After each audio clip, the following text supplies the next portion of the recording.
Now this is quite the coincidence. So, check it out. This channel, Saucy TV, it features a family called the D'Alessandro family. And I think they're pretty funny. I just started watching them since I got down to Florida. I came down in September 2023 in an RV and was living in the RV down here for a few months, and then just got an apartment in December, right before Christmas. So as soon as I moved into this apartment, I quickly found that there are stray cats all around here. And one of the cats is a girl cat, and I named her Gertrude. And so if you're around my apartment at all, you can easily see me outside and hear me yelling, Gertrude, Gertie, Gertie, Gertrude. So this family, they're an Italian family. They're very proud of it. It's cool. They make a lot of like Mafia jokes and stuff. I believe they're from the Northeast. I believe they're from up in like the New York, New Jersey area. And not long after I moved into my apartment, seems, down here in Florida, and sort of adopted this new stray girl cat and named her Gertrude, they took a trip down here to Florida. And now here's this video. I'm going to play some of it for you. Of them wandering, the husband and the wife wandering around in the Publix grocery store. Publix it's sort of the official grocery store down here in Florida. So I've been in and out of Publix since I got down here. And the husband, so they came down to have a trip in Florida. They're wandering around a Publix grocery store, and the husband is calling for his wife, and he's calling her Gertrude. And Gertrude, Gertie, Gertie. So I just started watching this family after I came down here to Florida just a few months ago. Not even 6 months ago. And adopted a little cat, named her Gertrude, and then they come down to Florida and make a video of them wandering around calling out Gertrude, Gertie. And I don't think that's the wife's name. So anyway, I'll play this little bit of a clip here, and then I'm going to continue with something. Oh my God, he's yelling. He's in the store. He's in the store. Oh my God, he's saying Gertrude. Gertie! All right, I'm out. Gertrude! It's me. Let this nice lady go, please. I know she's nice. She's a little devil. Yeah, so, anyway, Gertrude, Gertie, in a Publix grocery store down in Florida. That's a pretty big coincidence, would you say? Would you say where is it on the scale? Is it a mild coincidence or a big coincidence? I think it's pretty big. What are the odds?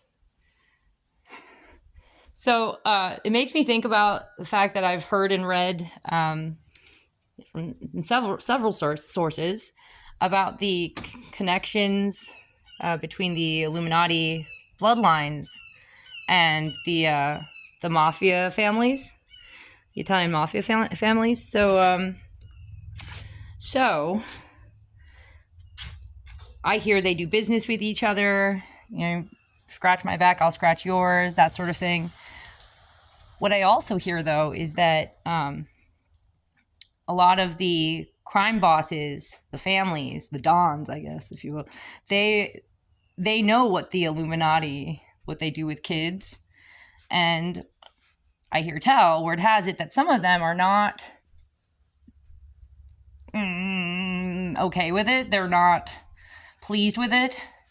It doesn't sit right with them. It goes against their code. They're kind of like, okay, yeah, so we're sort of bad guys, but we're not that fucking bad, We don't do that to kids. We have a code. But I mean, then it's a matter of, well, but you're doing business with people who do that to kids. So what kind of a code do you really have? Because you're helping to make them more powerful and stronger and richer. So you're helping them to rape more children and adopt children just so they can rape them and turn them into rape slaves and mind-controlled Manchurian candidate type spies.